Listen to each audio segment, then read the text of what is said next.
problem is what should be the energy of electrons and protons to probe the size of calcium 40 with atomic number 20. ठीक है, इससे पहले हमने देखा था ये एक्सप्रेशन कि वेवलेंथ क्या होनी चाहिए उस पार्टिकल की, ठीक है, de Broglie वेवलेंथ क्या होनी चाहिए उस पार्टिकल की in order to probe the nucleus. तो वो हमने देखा था that should be lambda should be less than और इक्वल्स टू 2r. ठीक है, और लैम्डा मैक्सिमम कितना होना चाहिए, ज़्यादा से ज़्यादा इतना होना चाहिए, इससे ज़्यादा नहीं होना चाहिए. ठीक है, अगर इससे ज़्यादा होगा तो वो नहीं यूज़ किया जा सकता. तो हम देखते हैं कि मैक्सिमम वेवलेंथ क्या बनती है. Maximum wavelength means the energy की फॉर्म में अगर देखें तो मिनिमम एनर्जी, क्योंकि हम जानते हैं कि लैम्डा और जो एनर्जी है उनका इन्वर्स रिलेशन होता है. सो ये कंडीशन हमें पता चल चुकी है लैम्डा इक्वल्स टू 2r, और इससे हम मोमेंटम फाइंड आउट कर सकते हैं पार्टिकल का. पार्टिकल आगे हम बाद में स्पेसिफाई कर देंगे कि एक जनरल फार्मूला हम फाइंड आउट करते हैं एनर्जी के लिए, और उसके बाद हम फाइंड आउट कर लेंगे इलेक्ट्रॉन्स के लिए अलग से और प्रोटॉन्स और न्यूट्रॉन्स के लिए अलग से, क्योंकि इनके मैसेज डिफरेंट होंगे. सो लैम्डा यहाँ पे ये है, de Broglie वेवलेंथ का फॉर्मूला हमें पता है कि it is equals to h/p. ठीक है, that is equals to 2r here. Okay, p इक्वल हो जाएगा ये इधर, तो h/2r. तो यहाँ से हम फाइंड आउट करते हैं कि p क्या होना चाहिए उन पार्टिकल्स का. तो ये h/2r, r की जगह हम r0 a⁻⁴ यहाँ पे पुट करते हैं, और a is the atomic number of the nucleus जिसको हम प्रोब करना चाहते हैं, जो कि है यहाँ पे कैल्शियम, और उसका atomic mass number which is 40. ठीक है, ये फार्मूला हमने ऑब्टेन कर लिया. उसके बाद ये डिनोमिनेटर को कैलकुलेट कर लेते हैं. तो डिनोमिनेटर में है 2r0 a⁻⁴, जिसमें अगर वैल्यूज़ पुट करें तो 1.2 फेमटोमीटर में ये आएगा ना, और ये a है 40 की पावर 1/3, तो ये फेमटोमीटर यूनिट्स में नीचे डिनोमिनेटर में रिज़ल्ट आएगा. तो ये बना है 8 फेमटोमीटर यूनिट्स में. तो ये p इक्वल्स h/8 फेमटोमीटर. ये फ़िलहाल तक हम इसे ऐसे रहने देते हैं. ठीक है, अब इक्वेशन फाइंड आउट करते हैं जिससे हम एनर्जी, जो कि काइनेटिक एनर्जी होगी इलेक्ट्रॉन्स या न्यूट्रॉन प्रोटॉन के लिए, एक जनरल फार्मूला निकालते हैं, और उसमें फिर इलेक्ट्रॉन्स और प्रोटॉन उनके लिए फिर सेपरेटली फाइंड आउट कर लेते हैं. तो काइनेटिक एनर्जी इसलिए क्योंकि टोटल एनर्जी जो भी एक पार्टिकल के पास होती है वो उसकी rest energy plus kinetic energy होती है. तो रेस्ट एनर्जी रोज़े अज़ल से जब से वो पैदा होता है तो उसके पास होती ही होती है. तो जो एनर्जी हमें प्रोवाइड करनी पड़ती है वो है उसकी काइनेटिक एनर्जी, उसको रेज़ करना, वो हमारा काम होता है. तो काइनेटिक एनर्जी को स्पेसिफाई करना है हमने यहाँ पे as the energy of the particle.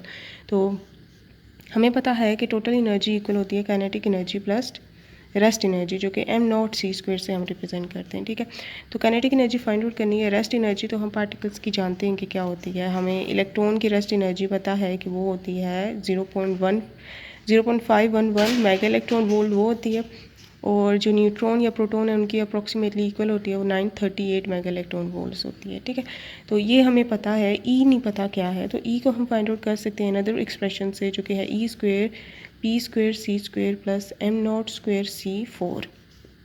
ये एक और इक्वेशन है. इसका अंडर रूट ले लें तो ये हमारे पास इस तरह की एक्सप्रेशन बन जाएगी. अब इसमें मोमेंटम क्योंकि हमें पता है, ठीक है, यहाँ पे पुट कर देंगे. ये भी पता है रेस्ट एनर्जी का स्क्वायर ही है ये, तो ये इसमें भी चीज़ें बताएं, इसमें भी बताएं, तो इन दोनों को इक्वल करते हैं, ई ख़त्म हो जाएगा. तो ये kinetic energy plus m0c² equal हो जाएगा p² c² plus m0² c4.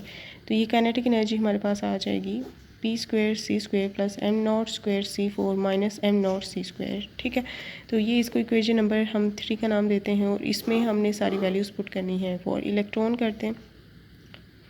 For electron हो जाएगा kinetic energy equals p² c². p जो है ये है h/8 फेमटोमीटर, तो h/8 फेमटोमीटर, और c भी साथ ही कर देते हैं का होल स्क्वायर. ठीक है, pc का स्क्वायर मैंने ऐसे लिख दिया है. ओके, और ये है रेस्ट एनर्जी का 0.511 का स्क्वायर. इलेक्ट्रॉन की 0.511 होती है, मैंने अभी बताया था, और ये मेगा इलेक्ट्रॉन वोल्ट यूनिट में करेंगे इसलिए मैंने इसे कन्वर्ट नहीं किया. ठीक है, वैल्यूज़ ही मैं ऐसे पुट करूँगी कि वो ऐसे होंगी.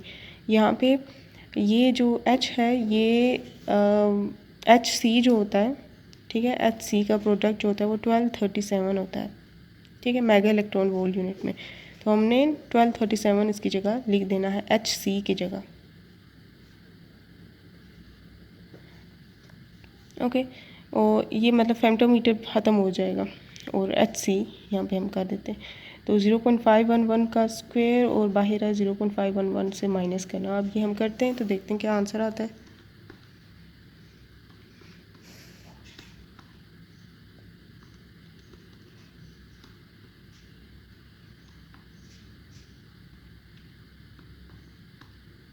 तो ये बना है 154.11। तो इसका आंसर है 154.11 मेगा इलेक्ट्रॉन वोल्ट। ये हमारे पास काइनेटिक एनर्जी आ गई है इलेक्ट्रॉन्स के लिए, ठीक है।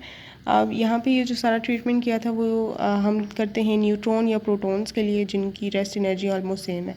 तो इन्होंने न्यूट्रॉन और स्लैश प्रोटॉन्स लिखा है, मींस कि दोनों के लिए एक जैसी हम फाइंड आउट कर सकते हैं। ज़रूरी नहीं है कि जो माइनर सा डिफरेंस है इन दोनों के मैसेज का वो काउंट किया जाए। तो इसलिए हम एक ही फार्मूला से इनको करेंगे। तो काइनेटिक एनर्जी इक्वल्स टू हो जाएगा ये hc/8, ये सेम ही रहेगा, ठीक है। 1237/8 का स्क्वायर होगा वो, और प्लस रेस्ट एनर्जी इनकी 938 का स्क्वायर, ठीक है, माइनस 938 इधर बाहर। तो ये हम करते हैं। आप तो ये देख सकते हैं 12.6659 आया है रिज़ल्ट, ठीक है। तो इसकी जो 12.7 कर देते हैं राउंड ऑफ करके मेगा इलेक्ट्रॉन वोल्ट, ये काइनेटिक एनर्जी चाहिए न्यूट्रॉन या प्रोटॉन्स के लिए in order to probe the calcium nucleus, या फिर इनसे ज़्यादा एनर्जी हो, ठीक है, ये एनर्जी हो या इनसे ज़्यादा एनर्जी होनी चाहिए, ठीक है। तो that is it for this question.